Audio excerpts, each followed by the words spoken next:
नमस्कार दोस्तों, एक बार फिर से स्वागत है आपका द कैरियर्स अकेडमी मुरैना में। आइए हम आज के करंट अफेयर के प्रश्नों को देखते हैं। शुरू करते हैं। सबसे पहले जो मोस्ट मोस्ट जो कल के जो मोस्ट क्वेश्चन थे जिनको क्विक रिवीजन में हम देखते हैं। पहला प्रश्न है, हाल ही में किस राज्य सरकार के द्वारा गोरख धंधा शब्द के इस्तेमाल पर बैन लगा दिया है? तो ये हरियाणा सरकार के द्वारा बैन लगा दिया गया है। दूसरा प्रश्न है, हाल ही में किस राज्य में पहला एल्कोहल म्यूजियम खोला गया है? तो ये गोवा में खोला गया है। अगला और तीसरा प्रश्न देखते हैं, हाल ही में एनटीपीसी के द्वारा सबसे बड़ा फ्लोटिंग सोलर प्लांट कहाँ लगाया गया है? तो ये आंध्र प्रदेश में लगाया गया है। अगला और चौथा प्रश्न है, हाल ही में सरभजा और सरपुरिया को जीआई टैग प्रमाणित किया गया है। किस राज्य की मिठाइयां हैं? तो ये पश्चिम बंगाल की मिठाइयां हैं। और पांचवा प्रश्न है, हाल ही में भारत में वैज्ञानिकों ने शैवाल की एक प्रजाति अम्ब्रेला हेड की खोज की है। तो ये कहाँ की है? अंडमान निकोबार में। और आपने अभी तक चैनल को सब्सक्राइब नहीं किया है तो चैनल को सब्सक्राइब करें, बेल आइकन दबाएं, जिससे कि आपको नए वीडियोस की नोटिफिकेशन मिल सके। वीडियो को लाइक करें और अपने फ्रेंड्सों के साथ इसको शेयर जरूर करें। साथ ही आप हमें इंस्टाग्राम पर भी फॉलो कर सकते हैं और टेलीग्राम चैनल को भी ज्वाइन कर ले, जिससे कि आपको वीडियोज और पीडीएफ सारी एक साथ मिल सके। शुरू करते हैं आज का करंट अफेयर। आज के करंट अफेयर का पहला प्रश्न है, हाल ही में कारखानदार योजना किस राज्य सरकार के द्वारा शुरू की गई है? तो ये किस राज्य सरकार के द्वारा शुरू की गई है? ऑप्शन है आपके लद्दाख, जम्मू कश्मीर, हिमाचल प्रदेश, उत्तराखंड। तो इसका जो सही आंसर है, ये शुरू की गई है जम्मू कश्मीर के द्वारा, यानी कि इसका क्वेश्चन नंबर 1 का जो है ऑप्शन बी सही है। जम्मू कश्मीर के द्वारा कारखानदार योजना शुरू की गई है। आखिर अब ये योजना है क्या? इस योजना का उद्देश्य है, ये सदियों पुरानी विशिष्ट हस्तकला और हथकरघा उद्योग के प्रोत्साहन और संरक्षण के लिए शुरू की गई। जो वहां पर जो हथकरघा उद्योग है और जो हस्तशिल्प जो कार्य किए जाते हैं उनके प्रोत्साहन और संरक्षण के लिए यह योजना शुरू की गई है। इस योजना के तहत जो दस्तकार और बुनकर हैं, जो दस्तकार और बुनकर जो हैं, उनको प्रशिक्षण दिया जाएगा, जिससे कि ये उसकी जो परंपराएं वो भी वैसी की बनी रहें और साथ ही उन लोगों को रोजगार भी मिलता रहे। यानी कि इन सारी चीजों के लिए यह योजना शुरू की गई है। अगला और दूसरा प्रश्न देखते हैं, हाल ही में किस राज्य सरकार ने पेरिस ओलंपिक 2024 के लिए 75 खिलाड़ियों को चुनने के लिए एक पैनल बनाया है? तो 75 खिलाड़ियों की तैयारी मतलब चुनने के लिए किस राज्य ने एक पैनल बनाया है? ऑप्शन है आपके हरियाणा, कर्नाटक, असम, मेघालय। तो ये किया गया है कर्नाटक सरकार के द्वारा, यानी क्वेश्चन नंबर 2 का ऑप्शन बी सही है, कर्नाटक। कर्नाटक सरकार ने ये किया है। कर्नाटक की बात हो रही है तो कर्नाटक की जो राजधानी कहाँ पर है? कर्नाटक की राजधानी है बेंगलुरु। कर्नाटक के जो पड़ोसी राज्य हैं, ये गोवा, केरल और तमिलनाडु, ये कर्नाटक के पड़ोसी राज्यों में आते हैं।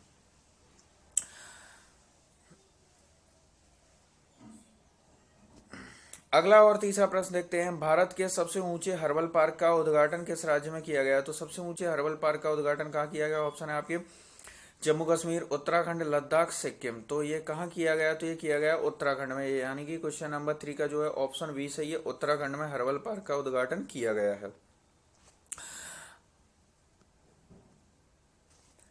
उत्तराखंड में चमोली जिले के माड़ा गांव में इस पार्क का उद्घाटन किया गया है। ये जो पार्क है, इसकी समुद्र तल से ऊंचाई लगभग 11,000 फीट की ऊंचाई पर यह पार्क का निर्माण किया गया है। इस पार्क का उद्घाटन औषधीय पौधों के संरक्षण और अनुसंधान को बढ़ावा देने के लिए किया गया।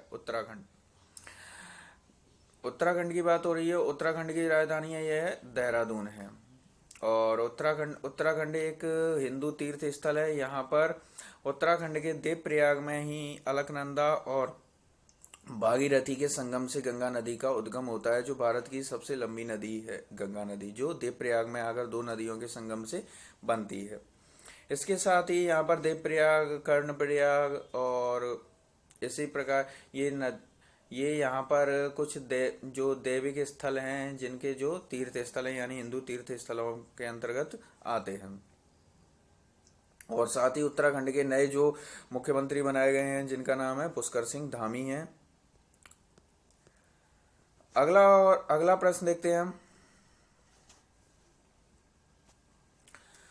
हुरून ग्लोबल 500 की सूची में टॉप पर कौन सी कंपनी रही है? तो हुरून ग्लोबल 500 की सूची में टॉप पर कौन सी कंपनी रही है? ऑप्शन है आपके गूगल, एप्पल, माइक्रोसॉफ्ट, अमेजोन। तो इसका जो आंसर है ये है एप्पल, यानी क्वेश्चन नंबर 4 का जो है ऑप्शन बी सही है। एप्पल जो है कंपनियों की जो सूची यानी में टॉप पर रही है एप्पल। एप्पल कहाँ की? एप्पल एक अमेरिकन कंपनी है जो मोबाइल फोन यानी कि इलेक्ट्रॉनिक आइटम जैसे कि मोबाइल फोन को बेचने का मतलब बनाती है एप्पल, जो टॉप 500 में टॉप पर रही है। अगला और पांचवा प्रश्न देखते हैं। हाल ही में आजीविका सहायता योजना किस राज्य के मुख्यमंत्री के द्वारा शुरू की गई? तो आजीविका सहायता योजना किस राज्य के मुख्यमंत्री द्वारा शुरू की गई? ऑप्शन है मेघालय, मणिपुर, अरुणाचल प्रदेश, असम। तो ये शुरू की गई है मणिपुर राज्य सरकार के द्वारा। आजीविका सहायता योजना शुरू की गई है मणिपुर के मुख्यमंत्री के द्वारा। मणिपुर में एक अभयारण्य है, तैरता हुआ अभयारण्य केवल लामजाओ, जो एक तैरता हुआ अभयारण्य। ये कहाँ स्थित है? मणिपुर में। ये तैरता हुआ क्यों है? क्योंकि ये जो अभयारण्य है एक पहाड़ी पर है और उसके चारों तरफ एक झील बनी हुई है, यानी कि एक झील के बीचों बीच स्थित है, इसलिए इसको तैरता हुआ अभयारण्य भी कहा जाता है, जो कहाँ स्थित है? मणिपुर में।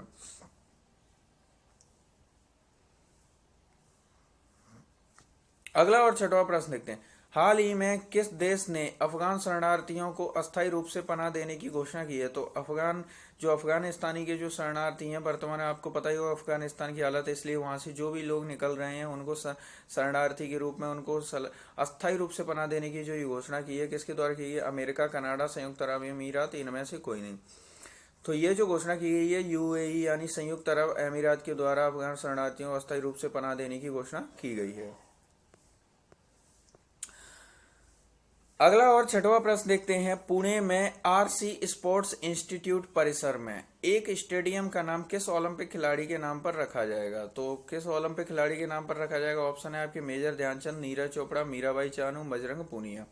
तो इसका जो सही आंसर है यह है नीरज चोपड़ा, यानी कि क्वेश्चन नंबर 7 का जो है ऑप्शन बी सही है। नीरज चोपड़ा के नाम पर जो आरसी स्पोर्ट्स इंस्टीट्यूट परिसर में एक स्टेडियम का नाम रखा जाएगा। और नीरज चोपड़ा से तो आप लोग के बारे में आप लोगों को सभी को पता ही है कि भारत का जो पहला एथलेटिक्स का और मेडल, और साथ ही भारत का एथलेटिक्स में पहला गोल्ड मेडल भी, ये दोनों की बात की जाए तो नीरज चोपड़ा, यानी कि जो 2020 टोक्यो ओलंपिक में नीरज चोपड़ा ने जो जेवलिन थ्रो यानी कि भाला फेंक में भारत के लिए गोल्ड मेडल प्राप्त किया है। तो इन्हीं के सम्मान में जो पुणे का जो आरसी स्पोर्ट्स इंस्टीट्यूट में एक स्टेडियम का नाम नीरज चोपड़ा के नाम पर रखा जा रहा है। और इसके साथ ही इनको कई तरह के और भी पुरस्कार दिए गए हैं। तो नीरज चोपड़ा जिन्होंने कितनी दूरी तक भाला फेंका था, तो इनकी जो जेवलिन थ्रो थी जो ओलंपिक में 87.57 मीटर दूरी तक का फेंका था। और इसके साथ ही आपको वीडियो में बताया गया था कि अंतरराष्ट्रीय विश्व एथलेटिक्स में जो नीरज चोपड़ा की जो रैंकिंग रही है ये सेकंड नंबर पर है, यानी विश्व एथलेटिक्स में जो है ये सेकंड पोजीशन इनकी रही है विश्व में। अगले और आठवां प्रश्न की बात करते हैं हम।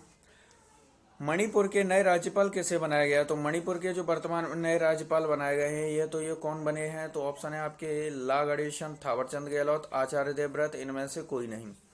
तो मणिपुर के जो नए राज्यपाल बने हैं ला गणेशन हैं। तो ला गणेशन जो है ये मणिपुर के नए राज्यपाल बनाए गए हैं। इसके साथ ही दो ऑप्शन और हैं, इन्हें भी देख लेते। थावरचंद गहलोत जो है ये कर्नाटक के नए राज्यपाल बनाए गए हैं। और ऑप्शन सी है आपका आचार्य देवव्रत जो है ये गुजरात के राज्यपाल हैं।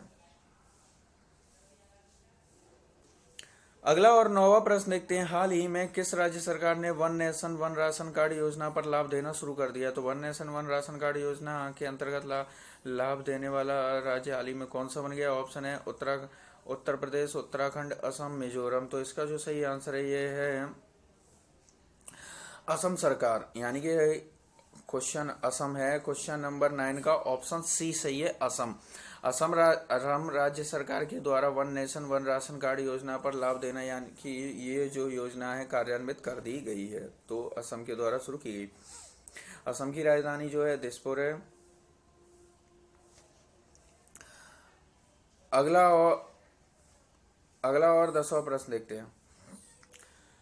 बेंगलुरु मेट्रो रेल कॉरपोरेशन के विस्तार के लिए बेंगलुरु जो मेट्रो रेल है इसके विस्तार के लिए $500 मिलियन के रेट नहीं, यहाँ पर ऋण लिखा है।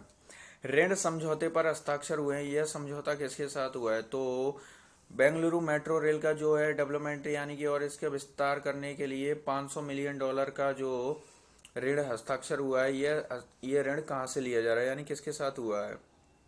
तो ऑप्शन है IMG, WB, ADB, RB। तो ये कहाँ से लिया जा रहा है? तो इसका जो सही आंसर ये है ऑप्शन सी, यानी कि ADB। ऑप्शन सी सही है क्वेश्चन नंबर 10 का। ADB के साथ $500 मिलियन का जो ऋण समझौते पर जो हस्ताक्षर हुए हैं। और ये ADB का फुल फॉर्म क्या है? ADB का जो फुल फॉर्म है ये Asian development bank. Asian development bank, इसकी जो ADB का जो मुख्यालय है ये कहाँ है? फिलीपींस में। कहाँ पर है? फिलीपींस, मनीला, फिलीपींस में ADB का, एशियन डेवलपमेंट बैंक का जो है मुख्यालय स्थित है, जिससे जो $500 मिलियन के ऋण समझौते पर हस्ताक्षर हुए हैं। अब आपका कल का सवाल था कि किस देश के द्वारा 3 चाइल्ड पॉलिसी को मंजूरी दी गई है? तो 3 चाइल्ड पॉलिसी को जो है चीन के द्वारा मंजूरी दी गई है। अब इसका मतलब क्या है? यानी कि यहाँ पर जो भी कपल्स 3 बच्चे पैदा करेगा उसको विशेष प्रकार के जो भी इनाम वगैरह ये दिए जाएंगे। अब आपके मन में ये क्वेश्चन आ रहा होगा कि विश्व का सबसे ज्यादा जनसंख्या वाला देश 3 बच्चे पैदा करने पर जो है इनाम क्यों दे रहा है? तो आपकी जानकारी के लिए बताएं कि इससे पहले जो चीन ने वन चाइल्ड पॉलिसी लागू कर दी थी, यानी कि एक ही बच्चा। तो जिस वजह से हुआ क्या था कि यहाँ पर सिर्फ एक ही बच्चे की जो है पॉलिसी थी। तो इससे हुआ क्या है कि यहाँ पर जो आबादी है, जो चीन की आबादी है, जो युवा आबादी बहुत कम हो गई है और यहाँ पे वृद्ध आबादी बहुत ज़्यादा बढ़ गई है। यानी कि चीन में जो है बूढ़े लोगों की संख्या बहुत ज़्यादा हो गई है, युवा आबादी कम है। इसीलिए हुआ क्या है कि यहाँ पे 3 चाइल्ड पॉलिसी लागू की गई है। तो अब 3 चाइल्ड पॉलिसी लागू करने के बाद इनाम की घोषणा क्यों की गई है? क्योंकि हुआ यह है कि आपने देखा ही होगा कि वर्तमान में जो है बेरोजगारी और महंगाई बढ़ती जा रही है। इसलिए हुआ क्या है, जैसे ही वहाँ पे वन चाइल्ड पॉलिसी लागू हुई थी उसके साथ ही कई लोग ऐसे हैं जो जो कई कपल्स तो जो है एक बच्चे के लिए भी वो मना कर रहे हैं। उनका ये मानना है कि मतलब ऐसी महंगाई में बच्चों की देख रेख करना और ये सारी चीज़ें बहुत ही समस्या होती है। तो इसीलिए सरकार ने ये योजना शुरू की है कि मतलब जो भी 3 बच्चे पैदा करेगा उसको एक विशेष रूप में जो भी सहायता राशि या इसके साथ ही कुछ स्पेशल इनाम वगैरह दिए जाने की जो घोषणा की गई है। क्यों की गई है? क्योंकि यहाँ पर वृद्ध आबादी बहुत ज़्यादा बढ़ गई है, इसीलिए ऐसा किया गया है चीन के द्वारा 3 चाइल्ड पॉलिसी। अब आपके लिए आज का प्रश्न है, हाल ही में पाकिस्तान में हुए विस्फोट में किस स्थान पर चीनी नागरिक मारे गए? तो पाकिस्तान में एक विस्फोट हुआ, ये किस स्थान पर हुआ जहां पर चीनी नागरिक मारे गए? आपके ऑप्शन है सिंध प्रांत, ग्वादर, लरकाना, कराची। तो आपका जो भी सही आंसर हो उसे कमेंट बॉक्स में लिखिए। साथ ही आपको क्वेश्चन के बारे में जितनी जानकारी हुआ करे डिटेल के साथ लिखा कीजिए, क्योंकि जो चीज़ें हम लिखते हैं उनको हम एक लंबे समय तक याद रख पाते हैं। साथ ही वीडियो को लाइक करें और चैनल को सब्सक्राइब करना बिल्कुल ना भूलें। आज की वीडियो में इतना ही।